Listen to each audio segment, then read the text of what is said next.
Hey, welcome back to Fluent English Talks. I'm Ben. And I'm Anna, and we are so glad you're here. Episode 3, You're Building a Streak. Don't break it. No pressure. But also, yes, a little pressure. The good kind. The good kind. Okay, today's topic. I'm really excited about this one because I think it's something every learner thinks about, but doesn't always talk about openly. What do you mean? Well, today we're talking about thinking in English. Not just speaking English, not just understanding English, but actually thinking in it, inside your head, without translating. And I think a lot of learners have a complicated relationship with this idea. Very complicated. Some people feel like, I've been studying for 5 years. Why am I still thinking in my native language? Is something wrong with me? And the answer is absolutely nothing is wrong with you. But today, we're going to talk about what thinking in English actually means, why it matters, and how you can start doing it more starting today. Let's get into it. Okay, Ben, let's start with the big question. What does it actually mean to think in English? Right. So I think there's a common misunderstanding here. A lot of people imagine that thinking in English means your entire inner monologue switches to English. Every thought, every daydream, every mental shopping list, all in English. And that sounds exhausting. It sounds exhausting because it is, if you try to force it all at once. But that's not really what we mean. Thinking in English, at the practical level, means when you're about to speak English, you're not going through your native language first. You're not translating. Exactly. You're not thinking the sentence in Vietnamese or Spanish or Japanese and then converting it into English. You're going directly from thought to English words. And that's the goal, because translation takes time, and in a real conversation, you don't have that time. Right. When you're translating, there's always a delay, a half second, a full second, and in a conversation, that delay breaks the flow. It makes you feel slower than you are. So thinking in English isn't about your dreams or your private thoughts. It's about removing that middle step, that translation layer. Exactly. It's about building a more direct connection between your thoughts and English words. Okay, so how does someone start? Because I think a lot of people know they should do this, but they don't know where to begin. So the first thing I'd say is start very small. Don't try to think your deepest thoughts in English. Start with simple, everyday things. Like what? Like, when you wake up in the morning, just notice your surroundings in English. Look at your room and think, the window is open. It's a bit cold. I need coffee. Simple, obvious, no pressure. Almost like narrating your own life. Yes, exactly like that.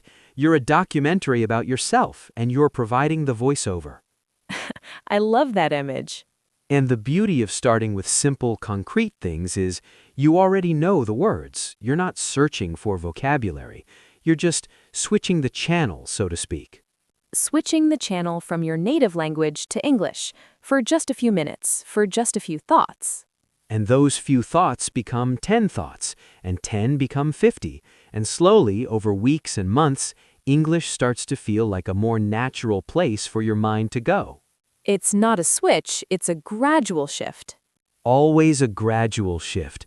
Anyone who tells you there's a sudden moment where it all clicks, maybe for some people, but for most, it's slow and steady. Okay, what else? What are some other practical ways to build this habit? Another thing that really works, and this connects directly to shadowing, is absorbing a lot of English input. Reading, listening, watching, in large quantities. Why does that help with thinking in English? Because your brain starts to store chunks of English, not just individual words, but phrases, patterns, whole expressions. And when those chunks are stored, your brain can reach for them directly, without translation. So instead of building a sentence word by word, you're pulling out a whole phrase that you've heard 100 times. Exactly. You've heard, "I was just about to say that," so many times that it's stored as one unit. You don't think subject, verb, adverb, infinitive. You just think, and the phrase comes. That's actually how native speakers work, isn't it? They're not constructing grammar consciously. They're just reaching for chunks. That's exactly how it works. Grammar is the invisible structure underneath. But what native speakers are actually doing is reaching for familiar patterns and phrases that they've absorbed over years and years of exposure. So more input means more chunks. More chunks means faster, more natural speech. And more natural thinking.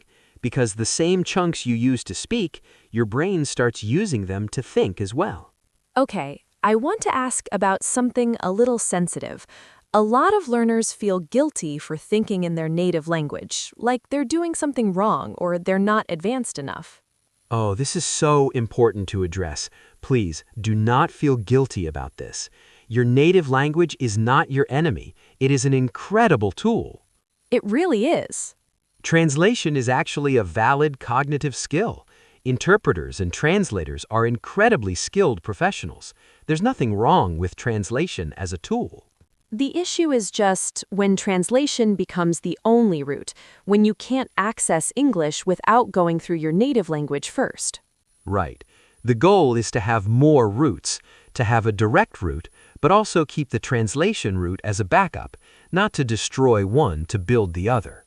So it's not stop thinking in your native language, it's build a new path that goes directly to English. Build a new path, and the more you use it, the wider and smoother it gets. I love that, a path that gets wider with use. Language learning is a lot like that, actually. Everything gets easier the more you do it, not because you're smarter, but because the path is better. Okay, one more thing I want to touch on. Some learners say, I can think in English when I'm calm, but the moment I'm nervous or stressed or in a high-pressure situation, I go straight back to my native language. Yes, this is so common and completely normal. Why does that happen? Because under stress, your brain defaults to its most automatic systems. And for most learners, their native language is still the most automatic system. English hasn't been trained to that level yet. So it's not a failure of intelligence or effort, it's just which system is more automatic. Exactly. And the solution is make your English more automatic. Through repetition, through shadowing, through speaking out loud in low-pressure situations until it becomes second nature. So that when the pressure comes, English is right there, ready, automatic. Ready and automatic.